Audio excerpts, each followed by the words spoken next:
All right, today we are diving into a really clever command line utility. It's designed to solve a very specific, and let's be honest, often super frustrating problem for developers. So, let's set the scene. You've probably been there, right?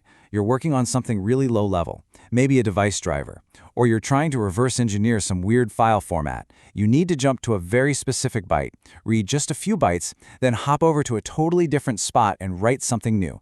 It gets messy really fast. And this right here, this is the exact moment of frustration that led to the tool we're talking about today. And that word, statefully, that's the key. The creator needed a tool that would actually remember its position in the file between commands, kind of like a cursor in a text editor, but for raw data streams. Your standard command line tools, they just weren't built for that. So the solution is this tool called Tapehead. It basically runs an interactive session right there in your terminal, and it lets you fire off commands to move around, read data, and write data absolutely anywhere you want inside a file. And you know, what's really cool is the name itself. It kind of came out of necessity. The creator's first choice, Seeker, was already taken. But honestly, Tapehead is an even better metaphor for what it does. You can just picture that physical head moving precisely along a data stream. It just clicks. So, okay, how does it actually work? Well, when you run Tapehead, the first thing you'll see is this incredibly informative prompt. It tells you everything you need to know about what you're doing in a single glance. The prompt immediately gives you the whole story. You've got the file name, the total size of the file, the permissions, and most importantly, your current position, which, starts at 0. All the vital stats are right there. No guesswork.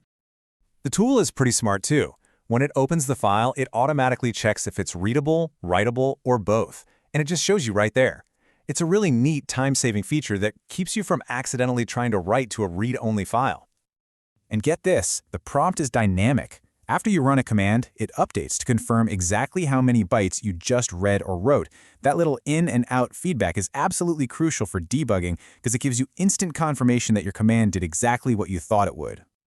Okay, now let's get into the core commands. This is where you see the real power of Tapehead to actually manipulate the files. The toolkit itself is really simple, but it's incredibly powerful.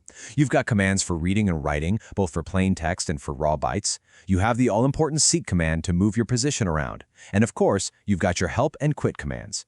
These few commands pretty much cover all the essential stuff you'd need to do. So the whole idea is you got to choose the right tool for the job. If you're poking around in a config file or a log, read is going to show you the text you expect. But if you're debugging the metadata in a JPEG or maybe trying to edit your character's inventory in a binary game save, readb is going to be your best friend. It gives you that raw hex dump so you can see the actual bytes underneath. But the real magic of Tapehead, the feature that inspired its creation in the first place, is the super flexible seek syntax. This is what makes the tool so surgical and, well, stateful. This whole system is just so intuitive. You can use a dot to just stay put. You can jump to an absolute position right from the start of the file. You can move forward or backward relative to where you are right now, or you can even jump to a position relative to the end of the file. This is exactly the kind of flexibility developers were missing. So let's see what this actually looks like in practice. Let's really get why this matters so much for a developer's workflow. How do all these commands come together to solve some real problems? These examples really show how you can mix and match the commands with that powerful seek syntax to do some very specific things. Appending to a file, reading a file header, overwriting one little section. These are all things that would normally make you stop what you're doing and write a custom script. This is all about saving time, cutting down on frustration, and just staying focused on the actual debugging task. So really, when it comes down to it, Tapehead fills a very specific but very real gap in the command line toolkit. It offers this one capability, stateful interactive file manipulation, that tons of developers have had to just improvise solutions for in the past. This whole project started because a developer needed a tool that just plain didn't exist, so they took the time to build it. And that kind of leaves us with a final thought, right? What elegant solution is just waiting to be created for a problem you face every single day? What's your Tapehead?